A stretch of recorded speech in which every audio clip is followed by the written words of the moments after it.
আল্লাহ নবী রাসূল করিম সাল্লাল্লাহু আলাইহি সাল্লাতু ওয়াসসালাম মসজিদে নববীর মধ্যে মিম্বরের মধ্যে সাহাবীদেরকে নিয়ে আলোচনা করতেছিলেন।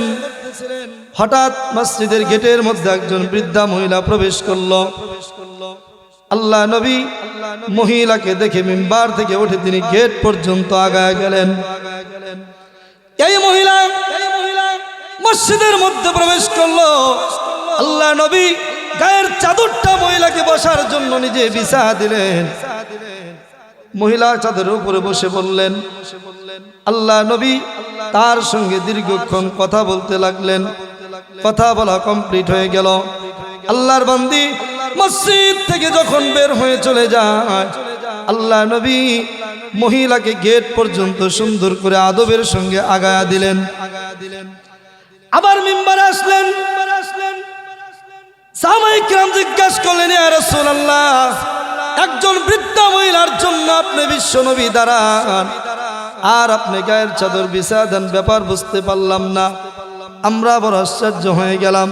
আল্লাহ নবী ডাকতে বলে, আমার সাহাবীরা তোমরা শুনে নাও, তোমরা মহিলাকে চিনতেই পারো নাই, তোমরা জানো না আমার জন্মের পর আমার মায়ের বুকের দুধ আমার থেকে স্মতে তেমন হয় নাই। যার বুকের দুধ কে বড় হয়েছি, যার কোলে কাকে চড়ে আমি মানুষ হয়েছি, ইনি আমার সেই দুধ মা হালিমাতুস সাদিয়া। জোরে বলেন সুবহানাল্লাহ। ভাইরা আমার, আল্লাহ নবীর যুবক সাহাবী হযরত আবু হুরায়রা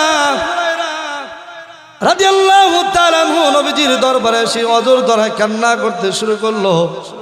আল্লাহ নবী জিজ্ঞাসা করলেন, কিরে বাবা আবু হুরায়রা, এমন করে তো তুমি কোনোদিন কান্না করো না, এমন করে চোখের পানি ছেড়ে ছেড়ে কেন অজর ধরায় তুমি কান্না করতে আসো?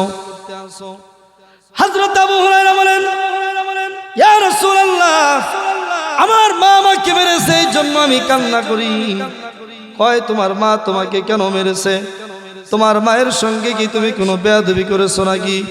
তোমার মায়ের সঙ্গে কি তুমি খারাপ ব্যবহার করেছো নাকি? সাহাবী ডাকতে বলে, রাসূলুল্লাহ, আমার মায়ের সঙ্গে আমি কোনো বেয়াদবি করি নাই। কয়, তাহলে তোমার মা তোমাকে কেন মারলো? কয়, ইয়া রাসূলুল্লাহ, আপনার দরবার থেকে বাড়িতে ফিরতে আমার অনেক রাত হয়ে গেল। আমার মা জিজ্ঞাসা করলো, বাবারে, এত রাত্রে তুমি কোথা থেকে আসলে, তোমার দেরি কেন হয়ে গেল?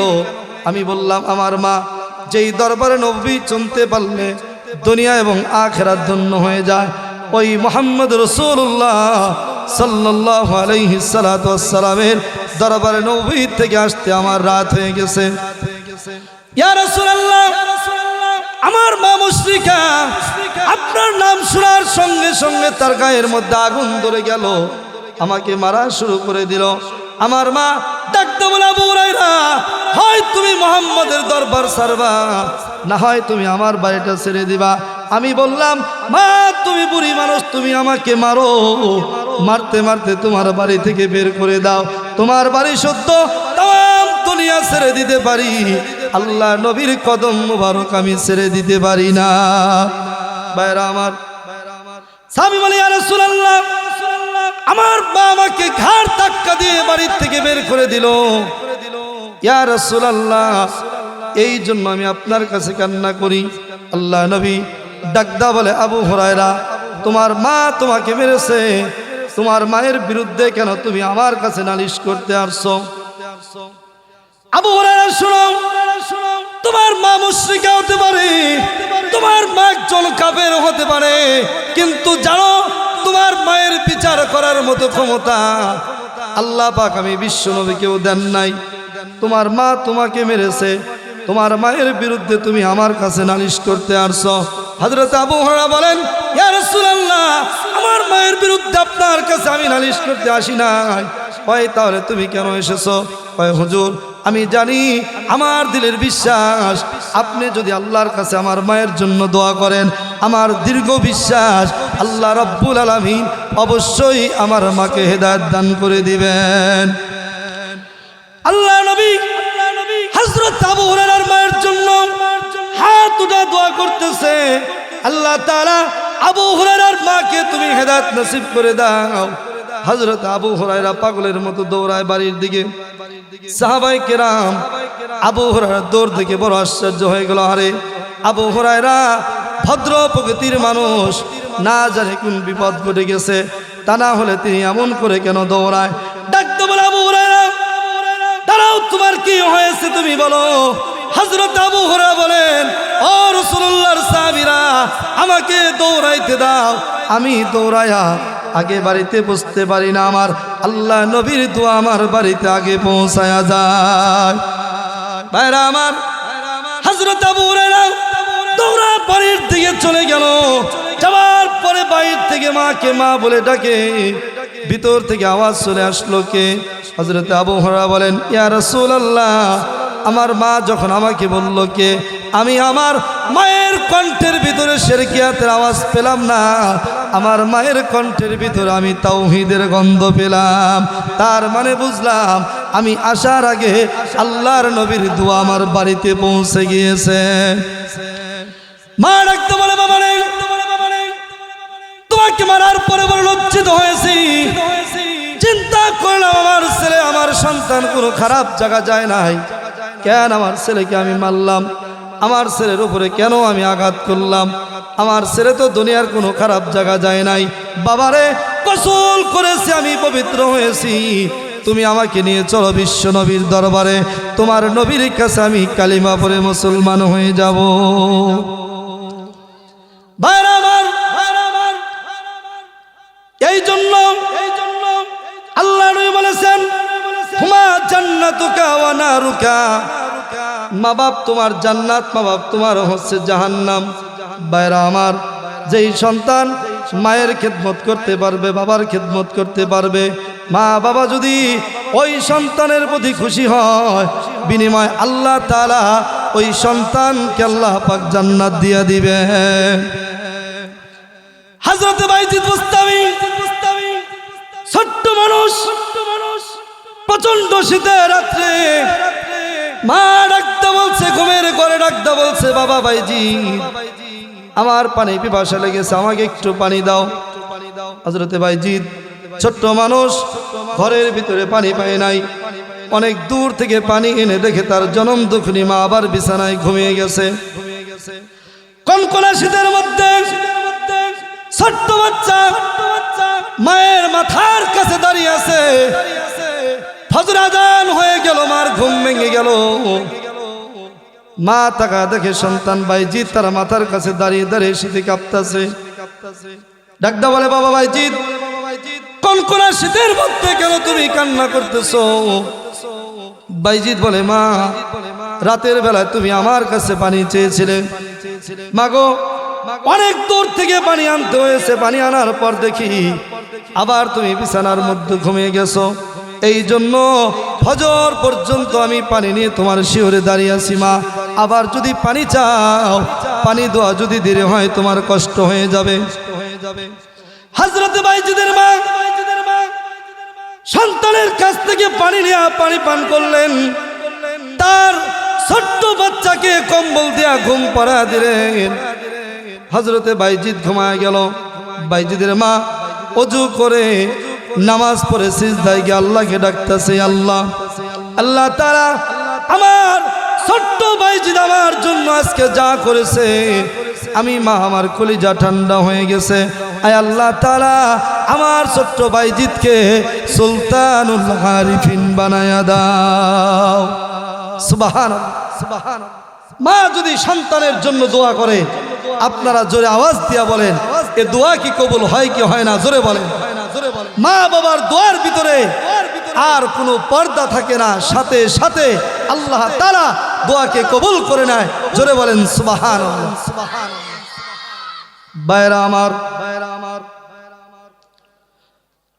আল্লাহ নবীর খাদেম হযরত আনাস রাদিয়াল্লাহু তাআলা আনহু, এই যুবক সাহাবী 10টা বছর রাসূলুল্লাহর দরবারে খেদমত করেছে। হযরত আনাস বলেন, আমি ছোট্ট অবস্থায় আল্লাহ নবীর দরবারে আমি খেদমত করেছি 10টা বছর। নবীজি যদি বিছানা উঠাইতে বলতো, আমি বিছানা গুছা ফেলতাম, আর যদি বিছানা বিছাইতে বলতো, বিছানাকে উঠায় ফেলতাম। আমি বুঝতাম না কিন্তু 10টা বছর আল্লাহ নবী একদিন একটা বারের জন্য আমি আনাসকে একটা ধমক দিয়ে কথা বলেন নাই। সুবহানাল্লাহ। ভাইরা আমার, রাসূলুল্লাহর চরিত্র মানুষের জন্য শিক্ষণীয় আদর্শ। জোরে বলেন ঠিক না বা ঠিক? ভাইরা আমার, আল্লাহ তাআলা বলেন লাকাদ কানা লাকুম ফি রাসূলিল্লাহি উসওয়াতুন হাসানাহ। মুহাম্মদ সাল্লাল্লাহু আলাইহি ওয়াসাল্লাম রয়েছে তোমাদের জন্য উত্তম চরিত্রের আধার। জোরে বলেন সুবহানাল্লাহ। ভাইরা আমার, হযরতে আনাস রাদিয়াল্লাহু তাআলা আনহু একদিন বাড়িতে ফিরে গেলেন নবীর দরবার থেকে। আনাসের মা ডাকতে বলে, বাবা তোমার মুখটা কেন শুকনা শুকনা দেখা যায়? তুমি কি খাও নাই রে বাবা? হযরত আনাস কৌশলে জবাব দিয়ে দিল মাকে, মা আমার নবী খাইলে আমি খাই, আমার নবী না খাইলে আমি না খায়া থাকি। তার মানে এই কথাটাও তিনি বুঝতে দিলেন না মাকে যে আমি খাইতে পারি নাই। তার মানে নবীও না খাওয়া, আমি আনাসও 3 দিন পর্যন্ত না খাওয়া। জোরে বলেন আল্লাহু আকবার। হযরত আনাসের মা সুন্দর করে তার সন্তানকে খাবারের ব্যবস্থা করে দিল। আনাস পেট ভরে খাবার খেয়ে মায়ের কাছ থেকে বিদায় নিয়ে নবীর দরবারে চলে আসবে। আল্লাহ নবীর সাহাবী আনাসকে আনাসের মা ডাকতে বলে, বাবারে তোমার নবীকে আমাদের বাড়িতে একদিন দাওয়াত দিবা, তবে তোমাকে বলে দেই যেদিন পূর্ণিমার চাঁদ উদিত হবে ইশারা নামাজের পরে, সেই দিন তোমার দিনে নবীকে আমাদের বাড়িতে একটু দাওয়াত দিবা। জোরে বলেন সুবহানাল্লাহ। হযরত আনাস নবীর দরবারে গিয়ে ডাকতে বলতেছে, ইয়া রাসূলুল্লাহ, ইয়া হাবিবাল্লাহ, ওগো আল্লাহ নবীজি, আমার মা আপনাকে দাওয়াত দিয়েছে আমাদের বাড়িতে। আল্লাহ নবী আনাসকে ডাকতে বলে, আনাস রে তোমাদের বাড়িতে যাব, তবে তোমার মাকে তুমি বলে দিও যেদিন পূর্ণিমার চাঁদ উদিত হবে ইশারায় নামাজের পরে, সেই দিন তোমাদের বাড়িতে আমি নবী আগমন করব। জোরে বলেন সুবহানাল্লাহ। আল্লাহ নবীর জবাব শুনে আনাস ডাকতে বলে, ইয়া রাসূলুল্লাহ, ইয়া হাবিবাল্লাহ, ওগো আল্লাহ নবীজি, আমার মা এই কথা বলেছে পূর্ণিমার চাঁদ উদিত হলে আপনি যাবেন। আপনিও বললেন একই কথা। আল্লাহ নবী ডাকতে বলে, আনাস তুমি জানো না তোমার মায়ের দিলের খবর আল্লাহ তাআলা আমাকে জানায়া দিয়েছে। আল্লাহ নবী হযরত আনাসের বাড়িতে এসে নামাজ পড়ে পূর্ণিমার চাঁদ উদিত হলো। আল্লাহ নবী আনাসকে বলেন, আনাস রে তোমাদের বাড়িতে যাব। আল্লাহ নবী হযরতে আনাসদের বাড়িতে চলে গেলেন। যাওয়ার পর আনাসের মা আল্লাহ নবীর জন্য খাবারের ব্যবস্থা করে ফেলল। ভাইরা আমার, একটা রুমের মধ্যে নবীকে মেহমানদারির জন্য খাবারের ব্যবস্থা করলো। আল্লাহ নবীকে সেই রুমে বসতে দিল। আল্লাহ নবী সেই রুমে বসে বসে খাবার খাচ্ছে। হযরতে আনাস খেয়াল করে দেখে আল্লাহ নবীজি খাবার খাচ্ছে। আনাসের মা একবার তিনি দরজার ফাঁক দিয়ে নবীর চেহারার দিকে তাকায়, আবার তিনি আকাশের পূর্ণিমার চাঁদের দিকে তাকায়, আবার নবীর চেহারার দিকে তাকায়, আবার তিনি পূর্ণিমার চাঁদের দিকে তাকায়। হযরত আনাস ডাকতে বলে, মা একবার তুমি নবীর চেহারার দিকে তাকাও, আবার তুমি আমার আকাশের চাঁদের দিকে তাকাও গো মা, আবার আমার নবীর চেহারার দিকে তাকাও, আবার তুমি আকাশের চাঁদের দিকে তাকাও। এ মা বুঝতে পারলাম না কিসের জন্য তুমি এমন করতেছ? হযরতে আনাসের মা ডাকতে বলে, বাবা আনাস রে তুমি জানো না আমি একবার নবীর চেহারার দিকে তাকাই, আবার আমি আকাশের পূর্ণিমার চাঁদের দিকে তাকাই, আবার নবীর চেহারার দিকে আমি তাকাই, আবার আমি পূর্ণিমার চাঁদের দিকে তাকাই।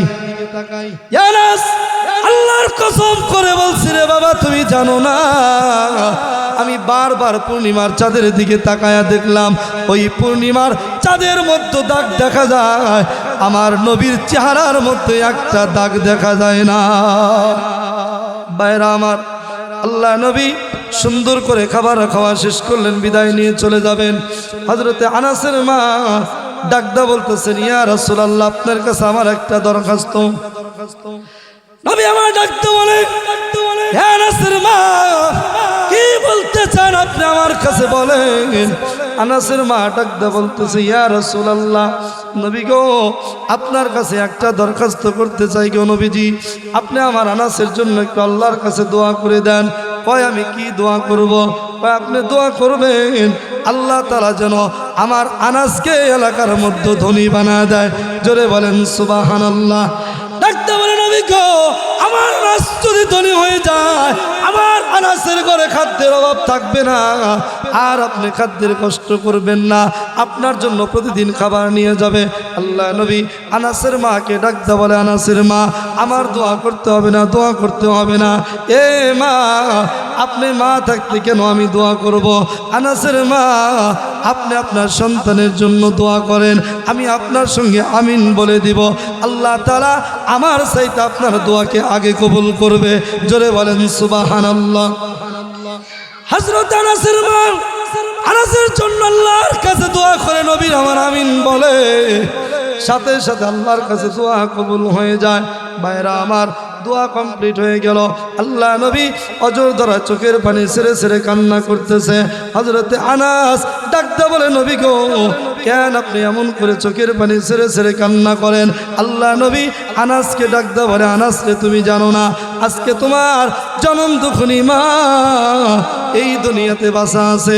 তোমার মা তোমার জন্য আল্লাহর কাছে দোয়া করলো। ছোট্ট কালে আমার জনম দুঃখনী মা দুনিয়ার থেকে বিদায়, জন্মের আগে আমার বাবা দুনিয়ার থেকে বিদায়। কে আমার জন্য দোয়া করবে? আমার মা নাই, বাবা নাই, এই পৃথিবীতে তো আপন বলতে আমার কেউ নাই। এই জন্য আমি কান্না করি রে আনাস। তোমার কপাল কত ভালো, কত ভালো জানোনি? তোমার মা তোমার জন্য দোয়া করছে, আমি নবী তোমার জন্য আমিন বলেছি, আল্লাহ তাআলার সাথে দোয়া কবুল করে নিয়েছে। ভাইরা আমার, এজন্য মা বাবার সঙ্গে ভালো ব্যবহার করতে হবে। যেই সন্তান মা বাবার সঙ্গে ভালো ব্যবহার করবে, আল্লাহ তাআলা অবশ্যই ওই সন্তান যদি নেক সন্তান হয়, আল্লাহ তাআলা তাকে মাফ করে জান্নাত দান করবেন। সুবহানাল্লাহ। ভাইরা আমার, পিতামাতার দোয়া সন্তানের জন্য অনেক বড় বিষয়। কি বলেন, ঠিক না ঠিক? যারা মা বাবা হারাইছে একমাত্র তারাই বুঝতে পারে যে মা এবং বাবা সন্তানের জন্য কত বড় সম্পদ। জোরে বলেন ঠিক না ঠিক? ভাইরা আমার, এজন্য মা বাবার খেদমত করতে হবে, মা বাবাকে খুশি রাখতে হবে।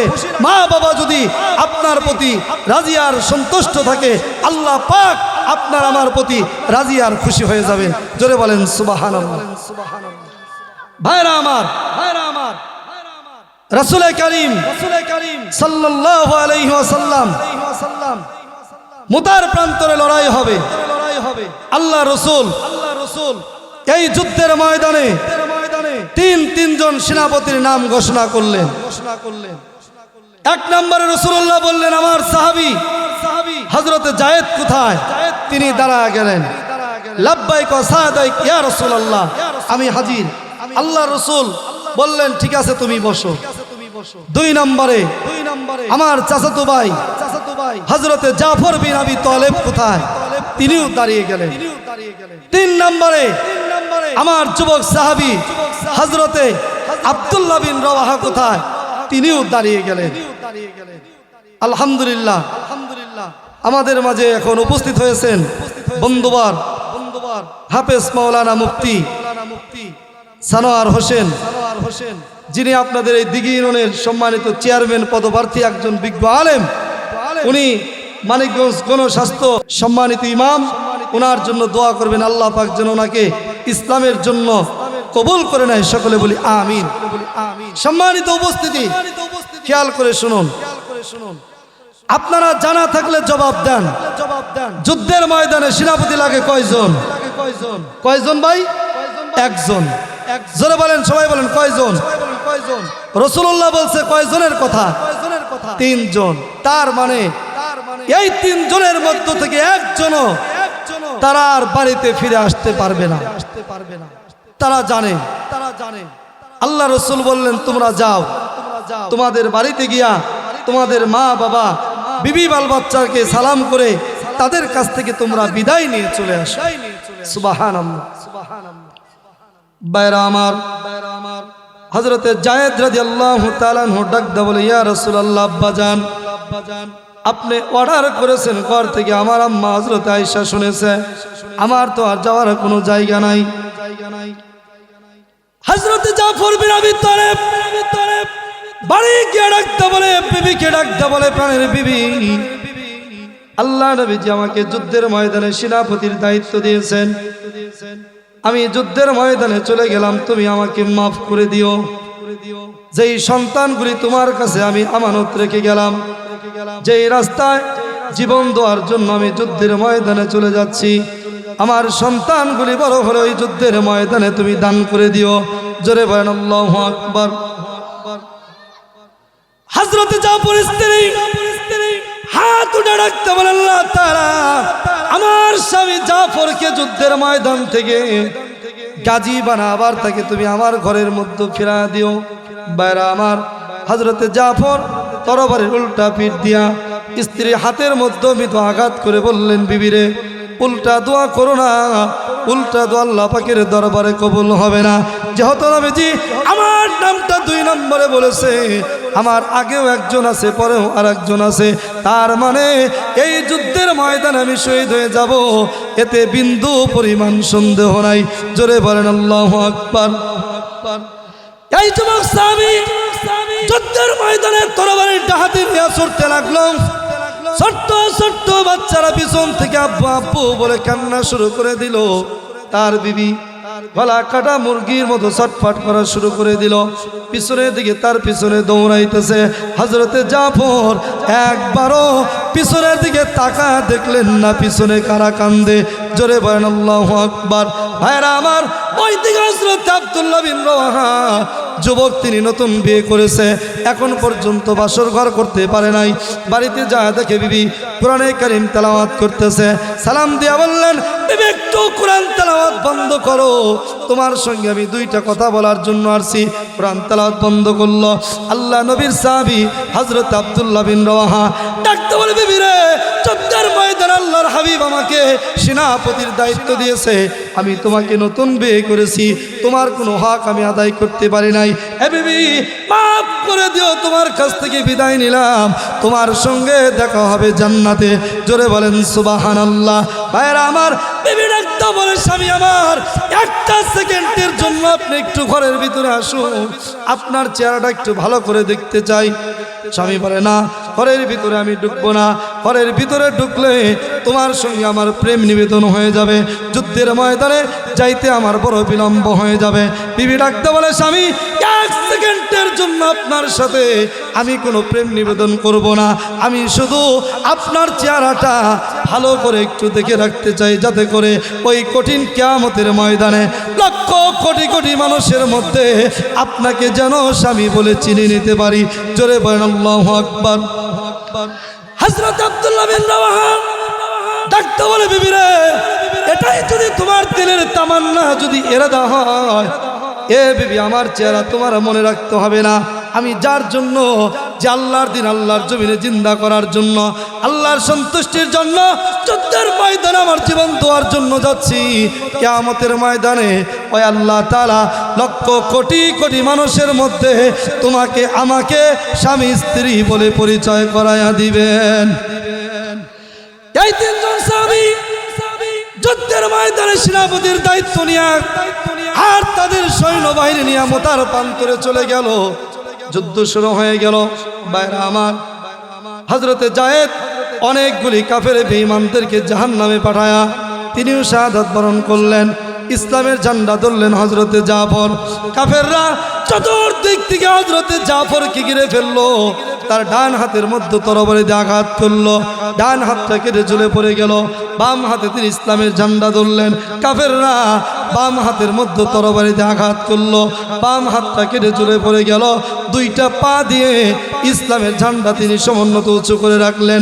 ভাইরা আমার, কাফেররা 2টা পা পর্যন্ত কেটে ফেলে দিল। হযরতে জাফর ইসলামের ঝান্ডা দাঁত দিয়ে কামড়া উঁচু করে রাখলেন। ভাইরা আমার, পাশের সাহাবীরা পতাকা ধরার জন্য আসলেন। আল্লাহ নবীর সাহাবী হযরতে জাফর ডাকতে বলে, রাসূলুল্লাহর সাহাবীরা, আল্লাহ নবীকে আমার সালাম দিয়া দিও, আর তোমরা খবরটা জানা দিও, কারণ আমি এখন আমার নাকের ভিতরে আমি জান্নাতের সুঘ্রাণ পাইতেছি।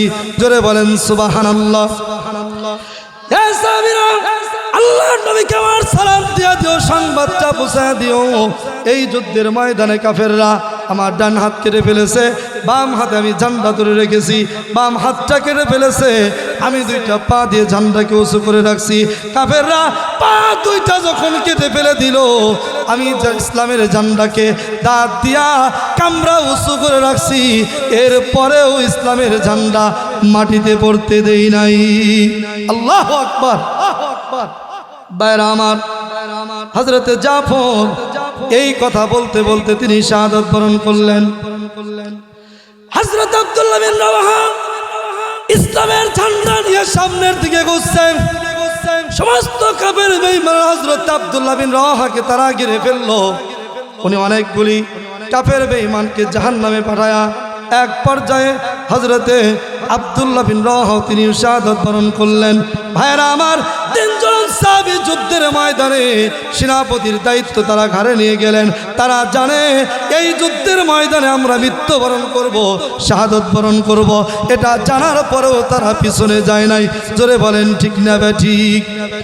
বিপ্লব মানে জীবন দেওয়া, বসে থাকা নয়, সে কোনোদিন আসবে না রে করো যদি ভয়। বিপ্লব মানে জীবন দেওয়া, বসে থাকা নয়, সে কোনোদিন আসবে না রে করো যদি ভয়। ঠিক না ঠিক ভাইরা আমার? ভয় পাইলে মুসলমান কি বিজয় অর্জন করতে পারবে? যারা বলেন পারবে?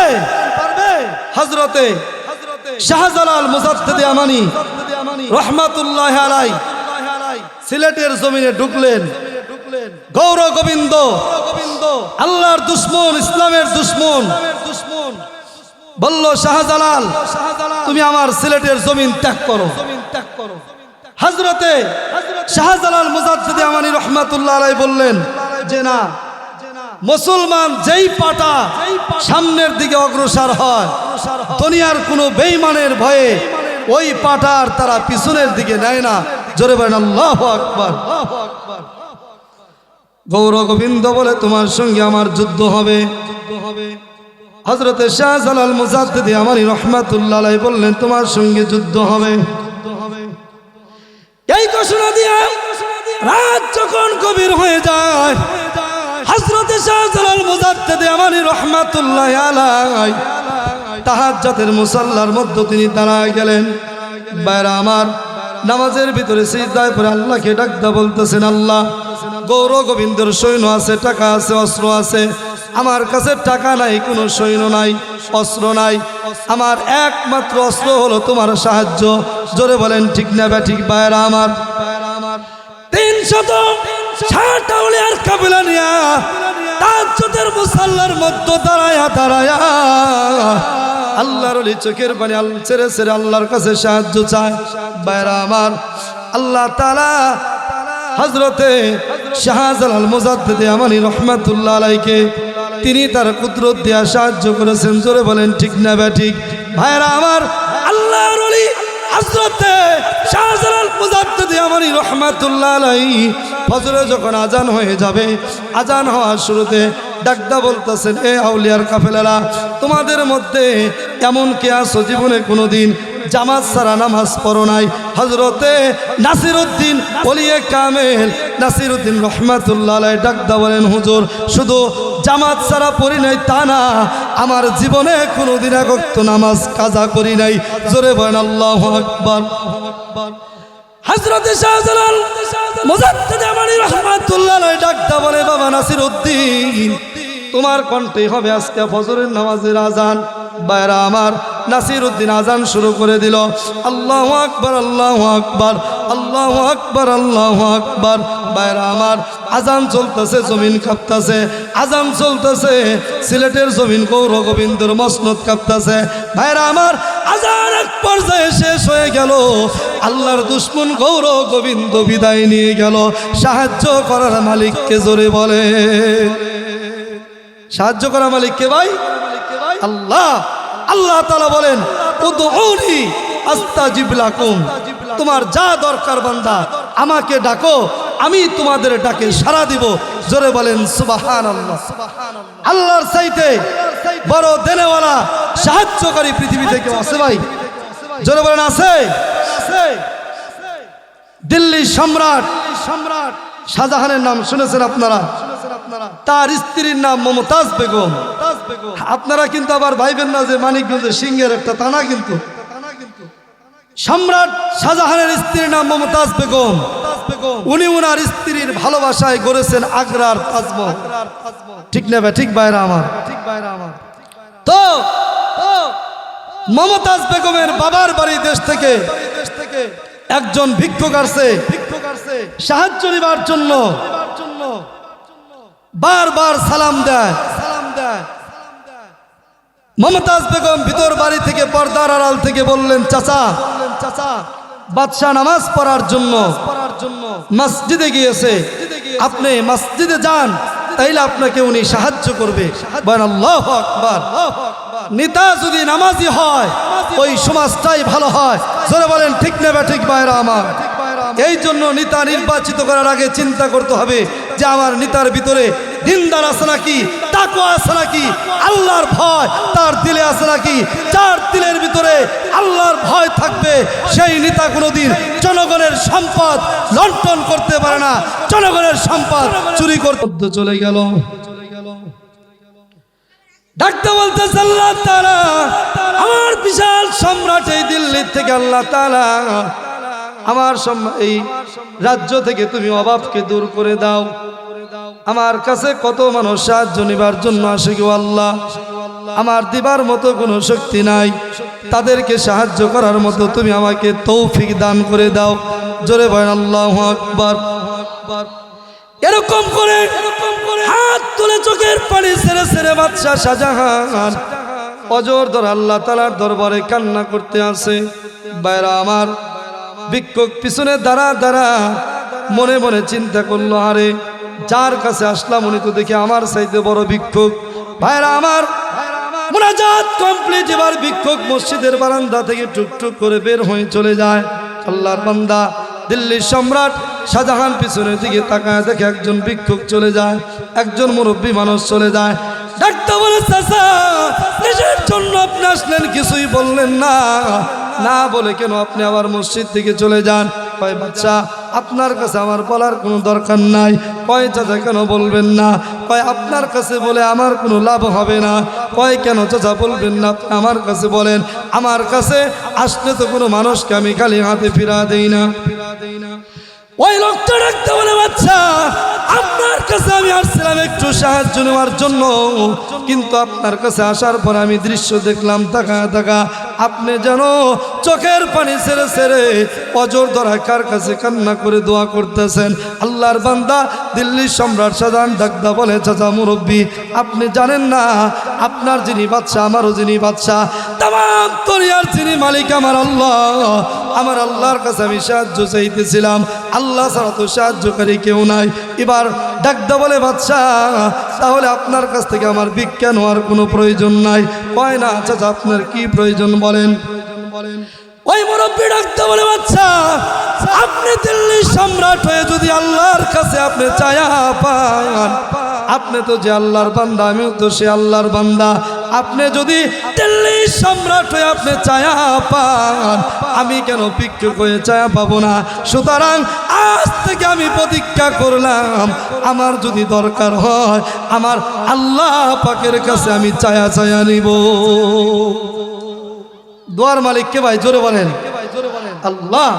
আল্লাহ তাআলা বলেন, উদউনি আস্তাজিব লাকুম, আমার কাছে সাহায্য চাও আমি তোমাদেরকে সাহায্য করব, আমাকে ডাকো আমি তোমাদের ডাকে সাড়া দিব। জোরে বলেন সুবহানাল্লাহ। ভাইরা আমার, আপনারা রোম পারস্যের সম্রাটের নাম শুনেছেন? রোম অর্থাৎ বর্তমান যেটাকে আমরা বলি ইটালি। কি বলেন ঠিক না বেটি? এটাকে রোম বলা হয়। তো ইটালির রাজধানী রোম।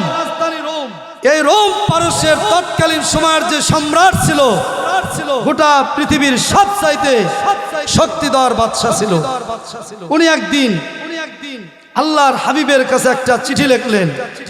চিঠির ভাষা ভালো ছিল না। চিঠির মধ্যে লিখলেন সারসংক্ষেপ কথা, মুহাম্মদ সাল্লাল্লাহু আলাইহি ওয়াসাল্লাম, আমার চিঠি পাওয়ার পরে আপনি মদিনা থেকে বের হয়ে চলে যাবেন। যদি তা না যান, আমার সৈন্যবাহিনী নিয়ে আপনার উপরে আক্রমণ করে আপনাকে আমি মদিনা থেকে বিতাড়িত করব। জোরে বলেন নাউজুবিল্লাহ। বাইরা আমার, আল্লাহ নবীর কাছে চিঠি পাঠাইলেন, আবার পিছনে একদল গোয়েন্দা বাহিনী পাঠাইলেন। অর্থাৎ চিঠি পাওয়ার পরে মদিনার অবস্থা কি হয় এটা জানার জন্য। বাইরা আমার, আল্লাহ রসুল চিঠি পাওয়ার পরে সাহাবীদেরকে ডাকলেন।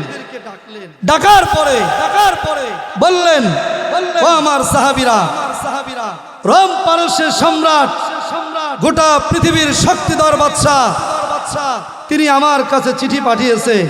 চিঠির ভাষা ভালো না, তো তোমরা কি তাদের ভয়ে মদিনা ছেড়ে অন্যত্র চলে যাবা, না তাদের সঙ্গে ইমানের বলে বলিয়ান হয়ে যুদ্ধ করার জন্য প্রস্তুতি গ্রহণ করবা?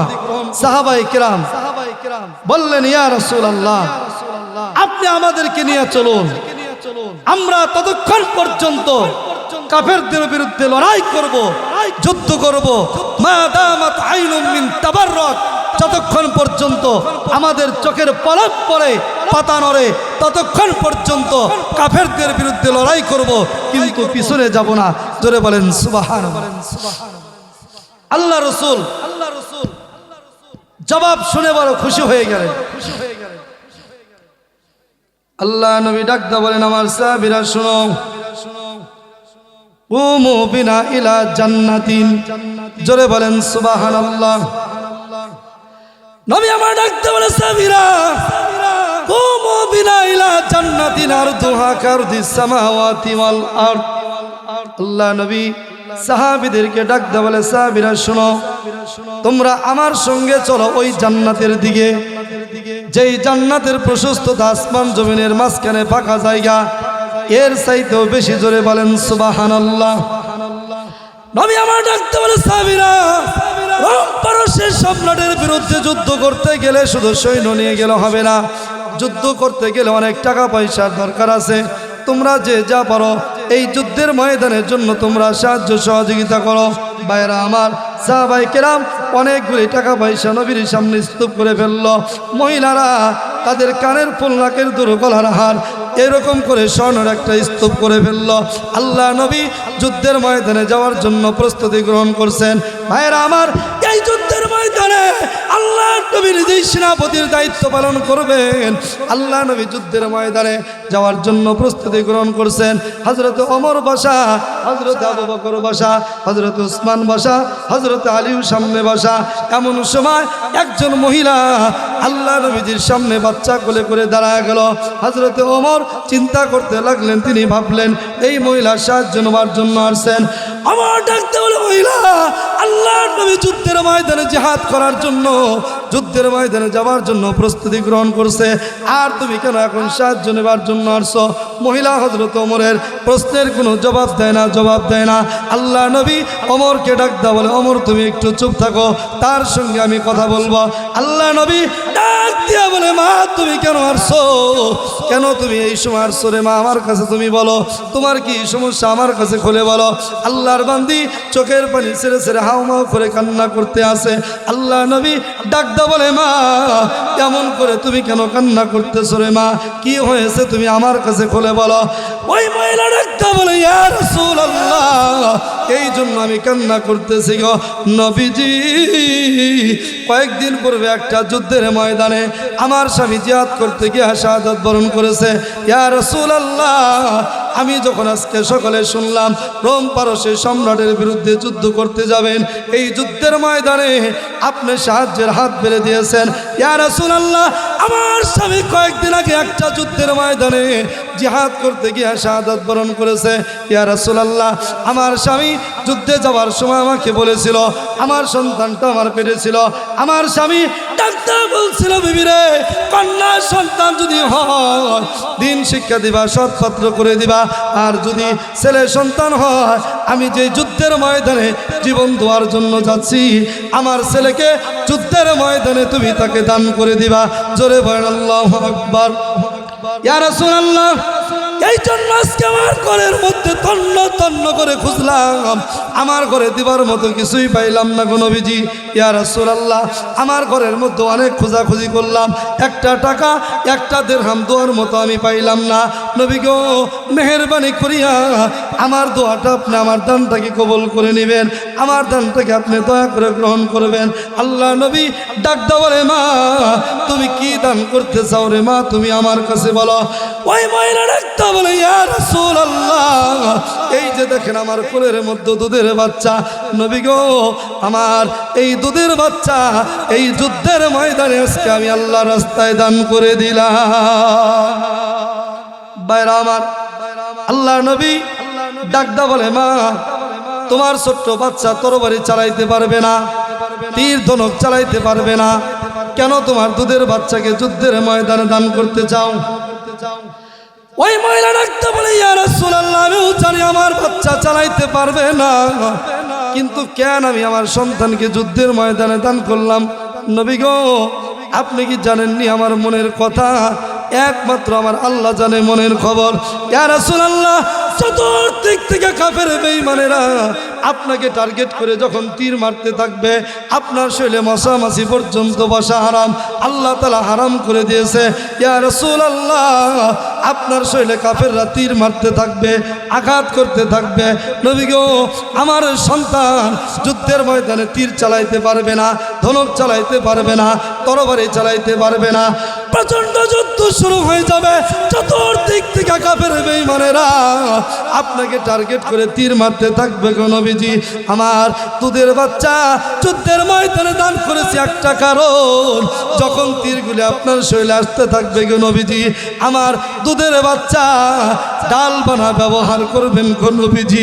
যত তীরগুলি ছুটে ছুটে আসতে থাকবে, ওই তীরগুলি আমার সন্তানের গায়ে লাগবে, আমার সন্তান যুদ্ধে শহীদ হয়ে যাবে, এরপরেও যেন আপনার পবিত্র শরীরে একটা তীর না লেগে যায়। ভাইরা আমার, নবীজি মহিলার কথা শুনে আশ্চর্য হয়ে গেল। যাহারে ইসলামের জন্য, দ্বীনের জন্য, আল্লাহ রসুলের ভালোবাসার জন্য মানুষ কত প্রকার কুরবানি করতে পারে, ঠিক নেবে, ঠিক ভাইরা? আপনারা জোরে বলেন, আল্লাহর বান্দি যেই ধরনের মানসিকতা নিয়ে তার দুধের বাচ্চাকে যুদ্ধের ময়দানে দান করার জন্য আসছে, এই ধরনের ত্যাগ, এই ধরনের কাজ, এই ধরনের দান আমার আপনার দ্বারা কি কোনোদিন সম্ভব হবে? একটু জোরে আওয়াজ দিয়ে বলেন হবে? একটু জোরে বলেন নারায়ে তাকবীর, আর একটু জোরে বলেন নারায়ে তাকবীর, নারায়ে তাকবীর। কোরআন সুন্নাহর আলো, নারায়ে তাকবীর। সম্মানিত উপস্থিতি, আজকের এই মাহফিলে পুরুষদের সংখ্যা এখানে যাই হোক, কিন্তু শুনলাম আমার মা বোনদের সংখ্যা অনেক বেশি। ইদানিং কালে যত মাহফিলে যাই, যেখানেই যাই, মা বোনেরা অনেক বেশি থাকে মাহফিলে, কি বলেন, ঠিক নেবে, ঠিক ভাইরা আমার? এজন্য আপনারা মা বোনদের জন্য দোয়া করবেন, আল্লাহ তাআলা যেন আমাদের মা বোনদেরকে ইসলামের জন্য কবুল করে নেয়। সকলে জোরে বলে আমিন। ভাইরা আমার, প্রতি বছর এই মাহফিল হয়, আপনারা খুশি নেবে যা, আপনারা দোয়া করবেন, সহযোগিতা করবেন, আল্লাহ তাআলা যেন এই মাহফিলটাকে সুন্দর সফলভাবে প্রতি বছর আল্লাহ তাআলা আঞ্জাম ব্যবস্থা করার জন্য তৌফিক দান করে। সকলে বলি আমিন। আমিন। তো বক্তব্য হুজুর দিয়েছেন, বিশেষ অতিথিদ্বয় ওনারাও দিয়েছেন। বক্তব্য দীর্ঘায়িত করব না, অতি দুঃখের সাথে একটি কথা বলতেছি, যেটা বলা আরো আগেই উচিত ছিল, আপনারা অনেকেই অবগত। আমরা লাখ নিয়ে হুজুরকে পেয়েছি। আমাদের এইখানে আসার কথা ছিল হাফেজ মাওলানা মুফতি আব্দুল বাতেন কাশিমি, ওনার আসার কথা ছিল। দুর্ভাগ্যজনক বশত আজকে ওনার বড় চাচা মারা যান। তো ওনার বড় চাচা মারা যাওয়ার, উনিও প্রিন্সিপাল, উনি মারা যাওয়ার আগে ওসিয়ত করে গেছে যে আমি যদি মারা যাই আমার দোয়ার এবং আমার জানাজার নামাজটা তুমি পড়াইবা। তো যখন উনি 12টার দিকে আমাকে ফোন দিছে যে সভাপতি সাহেব, অতি দুঃখের সহিত জানাইতেছি একটা কথা, আমারও খুব খারাপ লাগতেছে। আমি গত বছর আপনার প্রোগ্রামটা রাখছি 9 রমজানে, আর এই ভদ্রলোক প্রথম রমজান থেকে 10 রমজান পর্যন্ত প্রোগ্রাম রাখেন, তারপর আর রাখেন না। আমি কি করব? আমিও লজ্জায় আমি ওনাকে বলে ফেলছি যে হুজুর, আপনি আগামীকাল যে আপনার চাচা মাজার জিয়ারত, রওজা জিয়ারত করে আসবেন, আপনি আজকে যাবেন না। উনি 1 মিনিট চুপ করে থেকে বলল যে আমাকে ওসিয়ত করে গেছে, এর জন্য আপনি আল্লাহর হস্তে আমাকে একটু ক্ষমা করেন। আমি ওনাকে বললাম যে ঠিক আছে হুজুর, আপনি যান, তবে যদি সম্ভব হয় রাত্রে এসে আপনি মোনাজাতটা করিয়ে দিবেন। তো ওনার আসা সম্ভব হয় নাই, অনেকবার ওনার সাথে কথা হয়েছে। তো যাই হোক, আমাদের এই ওয়াজ মাহফিলের প্রধান বক্তা আল্লাহ নিয়োজিত করে রাখছেন ওনাকে, এটা ক্লিয়ার। ওনার ওয়াজে আমরা সন্তুষ্ট। যাই হোক, শেষ করি। এই ওয়াজে যারা অর্থ দিয়ে, মেধা দিয়ে, শ্রম দিয়ে যারা সহযোগিতা করছেন, সবাইকে উত্তরপাড়া জামে মসজিদের পক্ষ থেকে ধন্যবাদ। আর বিশেষ কিছু বললাম না। আল্লাহ আপনাদের সবাইকে ভালো রাখুক। আপনারাও আমাদের জন্য দোয়া করবেন। প্রতি বছর যেন এইভাবে ইসলামিক জলসা আয়োজন করতে পারি, এই বলে আমি আমার বক্তব্য শেষ করছি। আসসালামু আলাইকুম ওয়া রাহমাতুল্লাহ।